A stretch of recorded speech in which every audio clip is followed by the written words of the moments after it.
Assalamu alaikum dear students, myself Naveed Ahmed. I'm here to teach you biology for grade 12. We were discussing chapter number 19, growth and development. Today our topic of discussion is neurulation. Students, इससे पहले जो हमने discuss किया था notochord और mesoderm formation को discuss किया। अब हमने देखना ये है कि जो एक्टोडर्म बनी थी ड्यूरिंग गैस्ट्रोलेशन, अब उस एक्टोडर्म से आगे प्रिजम्पटिव हम ये कहते हैं CNS सेंट्रल नर्वस सिस्टम और इंटेगुमेंट्री सिस्टम यानी कि आवर स्किन सिस्टम, स्किन जो है वो सारी जो है इसी से डेवलप होगी। तो स्किन और सेंट्रल नर्वस सिस्टम फॉर्मेशन जो है वो एक्टोडर्म से होती है, जबकि आप बात जानती हैं एंडोडर्म जो है ये गट डेवलप करेगी और इसके साथ एसोसिएटेड ग्लैंड्स जो हैं जैसे लिवर, पेंक्रियाज, ये सब कुछ इससे डेवलप होगा। जबकि मेसोडर्म जो है इससे तमाम बाकी जितने भी सिस्टम्स हैं वो डेवलप होते हैं। हमारा आज का टॉपिक है कि एक्टोडर्म से सेंट्रल नर्वस सिस्टम किस तरह से डेवलप होगा। तो एक्टोडर्म, इसके अंदर एक स्पेसिफिक पार्ट मौजूद होता है जिसे हम न्यूरल एक्टोडर्म के नाम से मेंशन कर सकते हैं, क्योंकि ये प्रिजम्पटिव टू न्यूरल एक्टोडर्म होता है। उसके बाद फिर इसमें चेंजेस आती हैं और अल्टीमेटली स्ट्रक्चर डेवलप होता है। कौन कौन से चेंजेस हैं, किस तरह के की इवेंट्स हैं, हम इसे डायग्रामेटिकली और की पॉइंट्स की मदद से लेक्चर बोर्ड में डिस्कस करते हैं। तो चलते हैं लेक्चर बोर्ड की तरफ। Students, we are going to discuss neurulation. अब जानते हैं न्यूरलेशन में सेंट्रल नर्वस सिस्टम की फॉर्मेशन होगी और ये इस चैप्टर का लेक्चर नंबर 19.9 है, न्यूरलेशन। स्टूडेंट्स, जो न्यूरलेशन है ये एक प्रोसेस का नाम है जिसमें क्या बनता है, मेनली सेंट्रल नर्वस सिस्टम की फॉर्मेशन है। आप ऐसे भी डिफाइन कर सकते हैं, formation of central nervous system, formation of central nervous system को हम CNSB लिखते हैं। और सेंट्रल नर्वस सिस्टम में दोनों चीज़ें आ जाती हैं, इसमें एक तो ब्रेन शामिल होता है और दूसरा हम कहते हैं स्पाइनल कॉर्ड शामिल होता है। तो स्पाइनल कॉर्ड और ब्रेन की जो फॉर्मेशन है कलेक्टिवली हम इसे न्यूरलेशन के नाम से मेंशन करते हैं। हम पहले कुछ की इवेंट्स जो इसमें हो रहे हैं उनको इनलिस्ट कर लेते हैं, यानी कि इसके अंदर जो की इवेंट्स होते हैं जिनको हमने अपने लेक्चर के अंदर डिस्कस करना है वो कौन कौन से हैं। तो उनमें सबसे पहला पॉइंट जो है formation of presumptive neural ectoderm, यानी कि इसमें प्रिजम्पटिव न्यूरल एक्टोडर्म जो है वो सबसे पहले बनेगी। न्यूरल एक्टोडर्म ये पहला पॉइंट है। और प्रिजम्पटिव न्यूरल एक्टोडर्म की जो फॉर्मेशन है that will B 18 to 20 hours embryo के अंदर होगी। अब जब ये प्रिजम्पटिव न्यूरल एक्टोडर्म बन जाएगी, इसके बाद जो फॉर्मेशन होगी वो न्यूरल ग्रूव की होगी, यानी कि ये बनने के बाद जो पॉइंट नेक्स्ट आएगा that is neural groove. Neural groove, groove हम कहते हैं वो डिप्रेशन है जो इसके अंदर वो फॉर्मेशन होगी, यानी कि इसमें न्यूरल ग्रूव जो है वो आप ऐसे कह सकते हैं 20 to 21 आवर्स एम्ब्रियो के अंदर जो है ये बन रहा होता है। 20 to 21 आवर्स, या आप ऐसे भी कह सकते हैं ऑलमोस्ट 22 आवर्स में चला जा सकता है, तो उसके अंदर न्यूरल ग्रूव की फॉर्मेशन होगी। न्यूरल ग्रूव बनने के बाद इसमें नेक्स्ट पॉइंट आता है न्यूरल फोल्ड्स, यानी कि ये आपस में नेक्स्ट जो है वो फोल्डिंग होना शुरू हो जाती है। तो न्यूरल फोल्ड्स जो हैं वो होनी शुरू हो जाती है।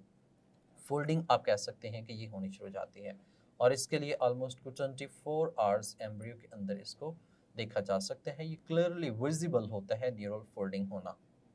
न्यूरल फोल्डिंग होने के बाद इसमें फर्दर जो पॉइंट आएगा वो ये है कि फोल्ड तो हो रहे हैं, साथ में ही इस जो स्टेज है उस स्टेज को हम न्यूरोला के नाम से मेंशन करते हैं, मतलब that stage is known as neurula. अब हम इसको न्यूरोला जो है वो कह सकते हैं। तो that is the name of this stage of the embryo. अब इस एम्ब्रियो को हम न्यूरोला स्टेज के नाम से मेंशन कर सकते हैं। देखिए, न्यूरल फोल्ड्स बन गए, न्यूरल ग्रूव बन गया, प्रिजम्पटिव एक्टोडर्म बन जाएगी। इसके बाद फर्दर जो है वो ब्रेन एंड स्पाइनल कॉर्ड जो है वो बनेंगे। तो यहाँ पे हम नेक्स्ट कहते हैं, नेक्स्ट जो पॉइंट होगा इसमें फॉर्मेशन ऑफ ब्रेन, पहले ब्रेन डेवलप होगा और उसका जो रिमेनिंग पार्ट है वो क्या बन जाएगा, स्पाइनल कॉर्ड बन जाएगा। तो स्पाइनल कॉर्ड की फॉर्मेशन हो जाएगी, तो ब्रेन एंड स्पाइनल कॉर्ड की फॉर्मेशन जो है वो होगी। अब जब ब्रेन और स्पाइनल कॉर्ड की फॉर्मेशन है, इसके बाद एक हम इसी से पहले कहते हैं कि इसी के दौरान एक ट्यूब बन रही होती है and that tube is known as neural tube. इस ट्यूब को हमने न्यूरल ट्यूब के नाम से मेंशन करते हैं। ये जो न्यूरल ट्यूब होती है इसके न्यूरल पोर्स होते हैं, न्यूरोपोर्स, सुराख जो हैं वो होते हैं। इसके अंदर एक कैविटी बन जाती है and that cavity is known as neurocoel. उस कैविटी को हमने न्यूरोसील के नाम से मेंशन करते हैं। अब ये होल प्रोसेस जो कहलाता है, that whole process is known as neurulation. ये न्यूरोलेशन कहलाता है। मतलब जो हम इसमें की पॉइंट्स डिस्कस करने लगे हैं वो यही हैं कि सबसे पहले हम इसको डिस्कस करेंगे, फिर न्यूरल ग्रूव, फिर न्यूरल फोल्ड्स कैसे हैं, न्यूरोला स्टेज कहलाती है और ब्रेन एंड स्पाइनल कॉर्ड बनते हैं इसके अंदर, और न्यूरल ट्यूब जो है उसके न्यूरोपोर्स बनते हैं, न्यूरोसेल बन जाती है and this process is known as neurulation. इस प्रोसेस को हमने न्यूरोलेशन के नाम से मेंशन किया। मैंने इनलिस्ट इसलिए किया है क्योंकि इसमें सर्टन एमसीक्यूज इनकोडेड हैं लाइक दैट कि इसमें प्रिजम्पटिव न्यूरल एक्टोडर्म जो है इसकी फॉर्मेशन कब होती है, न्यूरल ग्रूव कब होगा, न्यूरल फोल्ड या ओवरऑल सीक्वेंस जो है वो किस तरह से फॉलो होगी वो इसमें है। हम इसको डायग्रामेटिकली भी ऑब्जर्व कर सकते हैं। देखिए स्टूडेंट, जो एक्टोडर्म थी यहाँ पे हमने कहा कि जो एंड पे हमारे पास जो फाइनल स्ट्रक्चर डेवलप हो चुका था वो कुछ ऐसे था कि एक यॉक थी इसमें, हमने कहा कि ये यॉक है और यॉक और इसके दरमियान में एंडोडर्म के दरमियान में एक स्पेस थी एंड दैट स्पेस बाद में जो फिल आउट हो गई थी। इस स्पेस को हमने ब्लास्टोसील और इसे हमने प्रिमिटिव गट्स के नाम से भी मेंशन किया। अब ये एंडोडर्म जो मैंने यहाँ पे ड्रॉ की है दैट इज एंडोडर्म, और यू नो दैट कि एंडोडर्म बाद में कन्वर्ट होती है किसके अंदर, गट लाइनिंग के अंदर कन्वर्ट होती है और इसी से associated digestive glands like that pancreas और लिवर जो है वो फॉर्मेशन होगी। अब इसके अबव एक स्ट्रक्चर जो है वो मौजूद होता है दैट इज अबव, सबसे अबव जो है वो एक्टोडर्म के नाम से मेंशन किया जाता है, यानी कि जो आउटर लेयर है वो क्या कहलाती है, एक्टोडर्म कहलाती है। एक्टोडर्म के इनसाइड जो है इसके बिल्कुल बिलो एक रॉड लाइक स्ट्रक्चर हमने कहा था अपीयर होता है, that rod like structure is known as notochord. इसको हमने नोटोकॉर्ड के नाम से मेंशन किया। इसके बिलो जो है वो यहाँ पे स्पेसिफाइड सेल्स मौजूद होती हैं और लेयर्स बन चुकी होती हैं, हार्ट के प्रिमिटिव्स बनते हैं। ये सारा स्ट्रक्चर जो है वो इसके अंदर जो है वो डेवलप हो रहा होता है।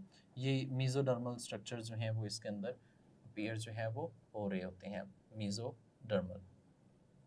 तो ये मीजोडर्म स्ट्रक्चर जो हैं जो इससे डेवलप होंगे वो सारे के सारे यहाँ पे एग्जिस्ट कर रहे होंगे। तो ये मीजोडर्म की फॉर्मेशन जो हमने कही है वो डिस्कस कर चुके हैं किस तरह से बनती है। तो मीजोडर्म जो है वो एंडो और एक्टो के दरमियान में बनती है। अब ये जो एक्टोडर्म है ना, एक्टोडर्म में स्पेसिफाइड सेल्स मौजूद होते हैं, यहाँ पर दिस वन, ये सेल्स इन द एक्टोडर्म। मतलब कि ये जो हमने प्रिजम्पटिव न्यूरल एक्टोडर्म की बात की है, ये प्रिजम्पटिव न्यूरल एक्टोडर्म, ये एक्टोडर्म के अंदर स्पेसिफाइड सेल्स होते हैं। इसी के अंदर क्या होते हैं, स्पेसिफाइड सेल्स होते हैं। अब ये जो स्पेसिफाइड सेल्स हैं, these are special neural plate हम उसे कहते हैं, न्यूरल प्लेट हम उसे कहते हैं। और ये न्यूरल प्लेट जो है ये क्या है, न्यूरल एक्टोडर्म है, जो बाद में इसने न्यूरल एक्टोडर्म जो है वो बनानी होती है। यानी कि इसी से आगे जो है वो ब्रेन और स्पाइनल कॉर्ड जो है वो इसकी डेवलपमेंट होने वाली है। अब देखिए ये जो न्यूरल प्लेट बन चुकी है, हमने यहाँ पे ऐसे कहा कि ये ओवरऑल तो ये जो स्ट्रक्चर है इस तरह से एक्टोडर्म का है, दिस वन एक्टोडर्म का स्ट्रक्चर है। अब इस एक्टोडर्म के स्ट्रक्चर के अंदर यहाँ पे यानी कि एक्टोडर्म के स्ट्रक्चर के अंदर स्पेसिफाइड रीजन उसने मेंशन कर दिया। ये जो स्पेसिफाइड रीजन उसने इसके अंदर मेंशन किया है that region is of neural ectoderm. ये न्यूरल एक्टोडर्म का रीजन जो है वो इसमें मौजूद है। यानी कि यही बाद में हम कहते हैं थिक होता है, यहाँ पे सेल्स माइग्रेट करते हैं, थिकन होती है और ये न्यूरल प्लेट बनाने में इन्वॉल्व होती है। तो यहाँ पे ये जो न्यूरल एक्टोडर्म डेवलप हो जाती है तो इसी को हम न्यूरल प्लेट या फिर हमसे न्यूरल एक्टोडर्म के नाम से भी मेंशन करते हैं, क्योंकि रिमेनिंग पार्ट जो होता है वो ये वाला न्यूरल एक्टोडर्म है जो इस कलर में रिप्रेजेंट किया गया है, जबकि रिमेनिंग पार्ट ये जो प्रॉपरली है दैट इज प्योरली एक्टोडर्म, जो कि बाकी इंटेगुमेंट्री स्ट्रक्चर जो है वो बनाने में इन्वॉल्व होगी या जो भी स्ट्रक्चर्स ने आगे बनाने हैं। तो ये जो न्यूरल एक्टोडर्म हमारे पास बन चुकी है न्यूरल प्लेट की फॉर्म के अंदर, अब इसके अंदर एक मिड लाइन यानी कि बिल्कुल dorsal mid line dorsal side पे ये मौजूद होता है एम्ब्रियो के, यानी कि that is present at the dorsal side of this one. Also as MCQ हो सकता है कि इसकी जो साइड होती है वो कौन सी है, तो ये डॉर्सल साइड पर जो है ये एग्जिस्ट कर रहा होता है। तो अब यहाँ पे बात ये है कि ये जो डॉर्सल साइड पे मौजूद है, क्योंकि हमारे जितने भी वर्टिब्रेट्स हैं तो वर्टिब्रेट्स के अंदर dorsal hollow central nervous system जो है वो एग्जिस्ट करता है। हम हॉलो की टर्म भी यूज़ करते हैं क्योंकि ये अंदर से खाली होता है, सम सेंट्रल कैनाल और ब्रेन के अंदर जो है वो वेंट्रिकल्स वगैरह मौजूद होते हैं, उसकी बेस पे हम इसे कहते हैं। डॉर्सल इसलिए कहते हैं क्योंकि ये बैक साइड पर मौजूद होता है। तो ये जो न्यूरल एक्टोडर्म है इसके अंदर डिप्रेशन से बनेगा and that depression will be known as neural groove, और इसको हम किस नाम से मेंशन करते हैं, न्यूरल ग्रूव। यानी कि ये इस तरह से अंदर की तरफ इसकी इनफोल्डिंग होना शुरू हो जाएंगे, जिन्हें हम न्यूरल फोल्ड्स के नाम से भी मेंशन कर सकते हैं। अब ये जो ग्रूव है ये थोड़ा सा डिप्रेशन जो है वो इसके अंदर डेवलप होगा। तो यहाँ से अगर हम नेक्स्ट स्टेज की बात करें तो इसमें ये थोड़ी सी ऐसे डिप्रेशन जो है वो बनना स्टार्ट होता है, यानी कि ये अंदर की तरफ मूव करना स्टार्ट करता है। ये जो अंदर की तरफ मूव करना स्टार्ट करता है, बाकी तो इसकी वो एक्टोडर्म जो है वो वैसे ही मौजूद है, उसमें तो ऐसा कोई चेंज नहीं आते, वो वैसे ही एग्जिस्ट कर रही होती है। तो ये जो अंदर की तरफ डिप्रेशन से आ रहा है that depression is known as neural groove. ये जो है ये स्ट्रक्चर जो इसमें बना है ये न्यूरल ग्रूव कहलाता है। ये उसकी डॉर्सल मिड लाइन जो है उसमें इसकी फॉर्मेशन होती है, डॉर्सल साइड पे है, और ये मिड लाइन जो है बिल्कुल सेंटर की एक्सिस जो है आपकी बॉडी के जो बिल्कुल एक्सिस है डॉर्सल साइड पे, उसके अंदर ये फॉर्मेशन जो है वो होना स्टार्ट होती है। आहिस्ता आहिस्ता हम कहते हैं कि ये जो मूवमेंट है इन सेल्स की that is towards each other, ये एक दूसरे की तरफ जो है मूवमेंट्स शो करते हैं। लाइक दैट ये रीजन जो है वो इस तरफ मूव करेगा and that region will move towards the opposite sides. जैसे ही ये ऑपोजिट साइड्स की तरफ मूवमेंट करेगा तो that is going to make neural folds. ये न्यूरल फोल्ड्स जो हैं वो बनने स्टार्ट हो जाते हैं, यानी कि ये अंदर की तरफ इस तरह से ये फोल्ड होने स्टार्ट हो जाती है अंदर की तरफ। जब ये अंदर की तरफ इस तरह से फोल्डिंग होना स्टार्ट होती है तो इनको हमने न्यूरल फोल्ड के नाम से मेंशन किया है। अल्टीमेटली अगर ये देखा जाए ना तो ये इस तरह से मूव कर रहे हैं, तो ये जो नोटोकॉर्ड है ये एक दूसरे के करीब आना शुरू हो जाती है, ये एक दूसरे के यानी कि गोइंग टुवर्ड्स ईच अदर, ये एक दूसरे के करीब जो है वो आ रही है एक्टोडर्म। तो ये बिल्कुल हम कहते हैं नोटोकॉर्ड के ऊपर ये रीजन जो है ये स्ट्रक्चर जो है ये वर्किंग हो रही है, तो ये एक दूसरे के ऑपोजिट साइड पे मूव कर रही होती है। तो हम यहाँ पे कहते हैं कि ये फोल्डिंग जो हो रही है that folding is known as neural fold. ये जो फोल्ड्स हैं ये क्या है, न्यूरल फोल्ड्स कहलाते हैं, क्योंकि ये आपस में एक दूसरे की तरफ क्या करना शुरू कर देते हैं, फोल्डिंग है। और ये जो फोल्डिंग होती है ये इनवर्ड अंदर की तरफ होती है, और हम इसमें कहते हैं कि एक्टोडर्म जो है इसमें ectoderm that moves towards opposite each other, यानी कि इसके जो एंड्स हैं वो ऑपोजिट की तरफ मूव करते हैं, यानी कि move to each other, to each other, ये एक दूसरे की तरफ एक्टोडर्म जो है ऊपर से मूव करना स्टार्ट होती है। तो ये इससे नेक्स्ट स्टेज हमने कही है कि ये इससे नेक्स्ट इस तरह से इसमें मूवमेंट होगी। अगर एक एम्ब्रियो की बात कीजिए ना जो इलोंगेटेड फॉर्म में इस तरह से मौजूद था लाइक दिस वन, जो इस तरह से एग्जिस्ट कर रहा था पीयर शेप में, तो ये न्यूरल ट्यूब्स की अलोंग द लेंथ जो है वो बनना स्टार्ट होती है, इस तरह से अलोंग द लेंथ जो है इसकी फॉर्मेशन होना शुरू होती है। तो ये ओवरऑल इसकी लेंथ वाइज ही ये स्ट्रक्चर जो है वो बन रहा होता है, और ये डिप्रेशन जो है वो इसके अंदर इस तरह से एग्जिस्ट कर रहे हैं और ये फोल्डिंग हो रही होती है। यहाँ पे जो हम इसका कट देख रहे हैं वो इसका क्रॉस सेक्शन इस तरह से जो है वो स्टडी कर रहे होते हैं। ये हमने लॉन्गिट्यूडनल लिया हुआ है, ये इसका हॉरिजॉन्टल क्रॉस सेक्शन जो है वो हमने लिया है। अब देखिए इससे नेक्स्ट क्या होता है, नेक्स्ट पॉइंट ये है कि ये जो न्यूरल फोल्ड बने हैं, ये न्यूरल फोल्ड एक दूसरे के साथ टच कर जाते हैं, मैच कर जाते हैं, फ्यूज कर जाते हैं, यानी कि ये इस तरह से एक दूसरे के साथ जो है वो इसके एंड्स जो हैं वो फ्यूज कर जाएंगे। जैसे एंड्स फ्यूज कर जाएंगे तो that is going to make a tube, ये एक ट्यूब बनाने में इन्वॉल्व हो जाते हैं, यानी कि यहाँ पे इस तरह से ये एक ट्यूब जो है वो बन जाती है। जैसे कि हमने यहाँ पे कहा न्यूरल फोल्ड है, तो this stage of embryo is known as neurula. Stage को हमने न्यूरोला का नाम दिया। अब ये न्यूरल ट्यूब बनने जा रही है जिसके दो एंडिंग्स होंगी और आगे फिर ये इस तरह से बनेगा। तो ये एक ट्यूब सी बन जाती है जिसको हमने न्यूरल ट्यूब के नाम से मेंशन किया है। अब देखिए इसका जो ऊपर वाला रीजन है, ये वाला एक्टोडर्म वाला, वो वैसे ही एक दूसरे के साथ ज्वाइन हो जाएगा। अब देखिए एक्टोडर्म अपनी जगह पे वैसे ही आ गई, लेकिन उसने नीचे एक ट्यूब बना दी है and that tube is known as neural tube. इस ट्यूब को हमने क्या नाम दिया, न्यूरल ट्यूब के नाम से मेंशन किया। तो न्यूरल फोल्ड्स आपस में जो एंड्स थे, कॉर्नर्स थे, वो आपस में मिल गए और मिलने से एक ट्यूब नुमा स्ट्रक्चर बन गया एंड दैट ट्यूब नुमा स्ट्रक्चर जो है उसको हमने न्यूरल ट्यूब के नाम से मेंशन किया। अब इसके अंदर जो कैविटी है, यानी कि इसके जो इनसाइड कैविटी एग्जिस्ट कर रही है, दैट कैविटी इनसाइड, इस कैविटी को हमने न्यूरोसील के नाम से मेंशन किया हुआ है। That cavity is known as neurocoel. अब देखिए स्टूडेंट, इस एम्ब्रियो का अगर हम इस तरह से एक्सटेंशन हम कहते हैं बनती है, तो इस एम्ब्रियो का जो हेड है यानी कि एंटीरियर पार्ट होगा वो स्वॉलन एक्सपेंडेड होगा, यानी कि हम कहते हैं इस एम्ब्रियो का जो इलोंगेटेड फॉर्म में आ चुका होता है। अब इस एम्ब्रियो का जो एंटीरियर पार्ट है, एंटीरियर पार्ट एक्सपेंड करता है इस ट्यूब का, जिसको हमने न्यूरल ट्यूब का नाम से मेंशन किया है।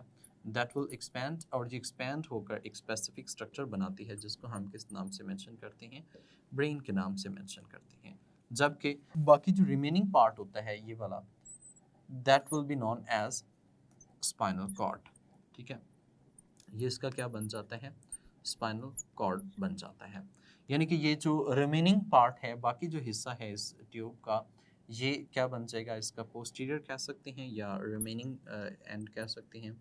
रिमेनिंग सारा जो हिस्सा है वो क्या बन जाएगा, स्पाइनल कॉर्ड बन जाएगा। जो इसका एंटीरियर पोर्शन है सिर्फ वही एक्सपैंड करके क्या बनाता है, ब्रेन बनाता है। जैसे हम अपनी बात करें तो वो एक ट्यूब सी बनी हुई जिसे हमने स्पाइनल कॉर्ड का नाम दिया हुआ है, वो स्पाइनल कॉर्ड बैक साइड पे एग्जिस्ट करती है, जबकि जो ब्रेन है वो एंटीरियर रीजन जो है, हेड रीजन, सेफेलिक रीजन जो है, वहाँ पर एक्सपैंड होकर जो है वो ब्रेन का रीजन, ब्रेन स्ट्रक्चर जो है वो डेवलप हो जाता है। अब देखिए ये जो न्यूरल ट्यूब है, इसकी ये जो ओपनिंग्स हैं, इन ओपनिंग्स को हमने न्यूरोपोर्स के नाम से मेंशन किया है। ये जो न्यूरोपोर्स हैं, न्यूरोपोर्स दो तरह के इसके, एक तो हम कहते हैं कि एंटीरियर ओपनिंग होती है और एक कौन सी होती है, पोस्टीरियर ओपनिंग जो है वो मौजूद होती है। ये ओपनिंग्स इसमें एग्जिस्ट कर रही होती हैं।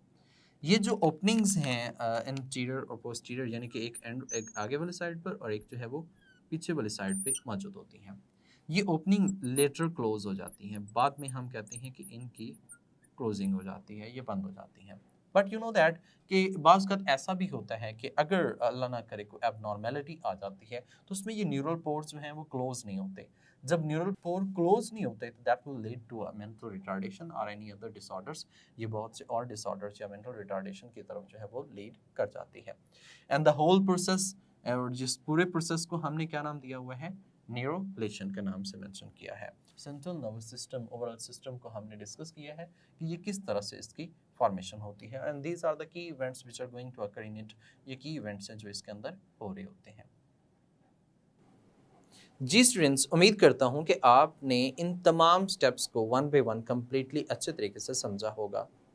यानी कि इसमें हमने पहले की इवेंट्स को लिखा है, की इवेंट्स के बाद डायग्रामेटिकली एक्सप्लेन किया कि किस तरह से ये स्ट्रक्चर जो हैं वो बन जाते हैं। अब इसमें multiple short question, long question भी हो सकता है। तो शॉर्ट क्वेश्चन एमसीक्यूज तो कंफर्म है, लाइक दैट इसमें ये पूछा जा सकता है कि वो जो न्यूरल ग्रूव है या न्यूरल फोल्ड्स बनते हैं उनकी एज, यानी किस एज पर जो है वो डेवलप होता है, तो वो रेंज जो है वो 21-22 आवर्स तक होती है। इस तरह से फर्दर न्यूरोसील कब बनती है या वो क्या होती है, न्यूरोलेशन प्रोसेस होता क्या है, इसमें एक्टोडर्म से कौन कौन सा स्ट्रक्चर डेवलप होगा, तो ये डिफरेंट सर्टन पार्ट्स जो हैं वो इसमें पूछे जा सकते हैं। सो नेक्स्ट हमारे पास ये है कि मैकेनिज्म ऑफ डेवलपमेंट कैसे होता है, डेवलपमेंट का प्रोसीजर जो है वो किस तरह से है, क्या तमाम सेल्स के अंदर जेनेटिक मटेरियल सेम है, क्या तमाम सेल्स में अगर जेनेटिक मटेरियल सेम है तो वो किस तरह से एक दूसरे से डिफरेंट है, डेवलपमेंट के लिए क्या क्या रिक्वायरमेंट होती हैं, ये तमाम सवालों के जवाब एक्सपेरिमेंट में हम डिस्कस करेंगे। तो तब तक के लिए मुझे इजाज़त दें, अपना ख्याल रखिएगा, अल्लाह हाफिज़।